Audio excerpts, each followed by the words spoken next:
Théoricien du changement dans la gouvernance, Kshogel Kokala Maïga a installé le processus de transition dans un immobilisme qui commence à exaspérer les forces vives et les partenaires du pays. La récente mission de suivi, 5-7 septembre 2021, de la Communauté économique des États de l'Afrique de l'Ouest, CEDEAO, ne s'en est pas cachée. L'injonction de publier rapidement un chronogramme électoral traduit cette exaspération. La Communauté économique des États de l'Afrique de l'Ouest est préoccupée par l'insuffisance d'actions concrètes dans la préparation effective du processus électoral.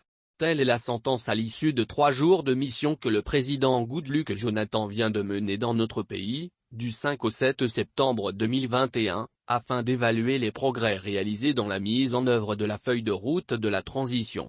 La mission a ainsi encouragé le gouvernement de Dr Kshogel Kokala Maïga à présenter un chronogramme détaillant le calendrier et les réformes à entreprendre pour aboutir aux élections. Selon nos sources, la prolongation de la transition en cours a été la question la plus abordée par la médiation et ses interlocuteurs maliens.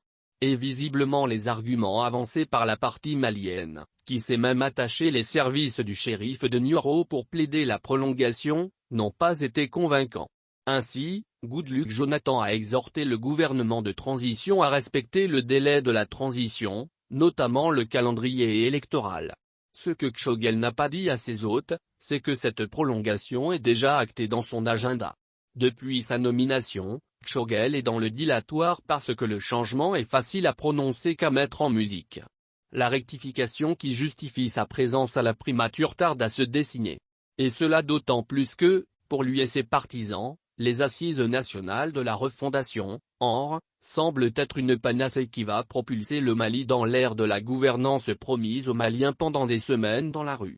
Et cela au point qu'on se demande si le programme d'action gouvernementale, PAG, a encore une quelconque importance politique à ses yeux. À Goodluck Jonathan, il a déjà assuré que les détails sur le chronogramme des opérations électorales seraient fournis par les futures assises nationales de la refondation, dont les dates ne sont pas encore fixées. Une camisole de force que des acteurs politiques majeurs ne veulent pas porter. Le Premier ministre, en vrai héritier du parti unique, Union démocratique du peuple malien /UDM, fait de la participation à ces assises une obligation pour toutes les forces vives de la nation. Et cela d'autant plus que les recommandations qui vont les sanctionner vont s'appliquer à tout le monde. Autant dire que celles-ci, recommandations, seraient sans doute les axes prioritaires de la future constitution du pays. Et sans compter que ces assises, une véritable camisole de force au finish, n'intéressent pas et ne mobilisent pas pour le moment au-delà de M5 RFP et des opportunistes de la République corvéables et malléables en fonction de leur cupidité vorace, des intérêts financiers en jeu. Sinon cette initiative déjà controversée et rejetée sans ambages par les principales forces politiques du pays, notamment la CODEM, le PARENA, l'ADEMA. Selon un communiqué de la Ruche, loin de s'inscrire dans une démarche inclusive, ces assises visent à diviser le pays au moment où il a besoin d'être rassemblé pour faire face aux périls qui menacent l'existence de l'État. Et l'ADEMA, comme de nombreux acteurs politiques, ne se reconnaissent pas non plus dans l'organe unique de gestion des élections tel que pensé et voulu par le seul Premier ministre de transition par crainte que cela ne conduise le pays vers un fiasco électoral, source de tous les dangers pour la stabilité de notre pays. Pourquoi faire après la Seine en 2017, le DNI en 2019 et les concertations nationales en 2020 ? Pourquoi veut-il prendre le risque de s'aborder la transition en défiant la République pour organiser ses assises ? Objectivement, a-t-on besoin aujourd'hui de dilapider l'argent du contribuable dans l'organisation de ces fameuses assises pour les besoins de la refondation ? Après la conférence d'entente nationale, SEN, du 27 mars au 2 avril 2017, le dialogue national inclusif, DNI, décembre 2019, et les concertations nationales, 10, 11, 12 septembre 2020, quelle peut être l'utilité de ces assises sinon gaspiller de l'argent et perdre du temps dans la conduite de la transition ? Les problèmes du pays sont connus de tous. Les réformes à mener sont également clairement identifiées.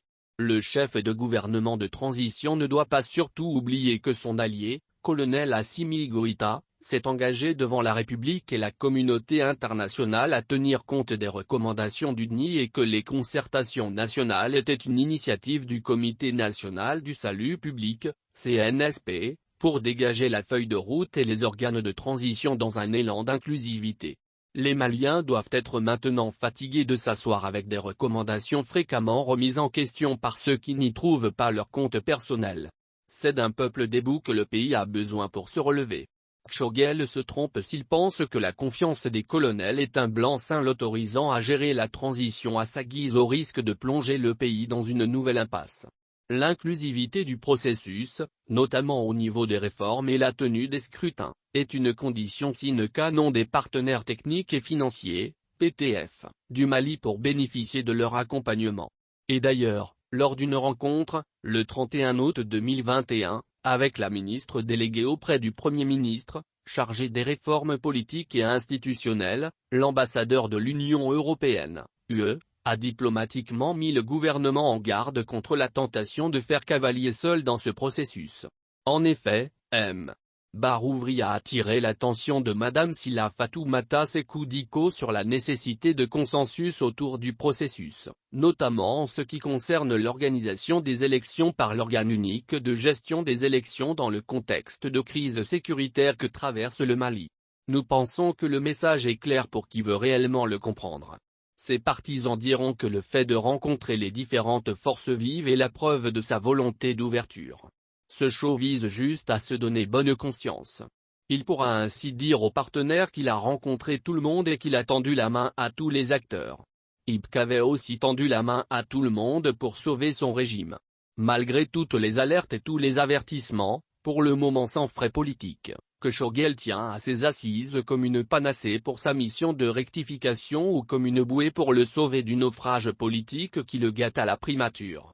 Confondant volontairement malice et stratégie voire vision politique, Dr Kshogel Kokala Maïga espère avoir tout le monde à l'usure du temps, y compris ses alliés militaires. Sauf que le temps est aussi implacable quand il s'agit de confondre ou de remettre chacun face à ses responsabilités.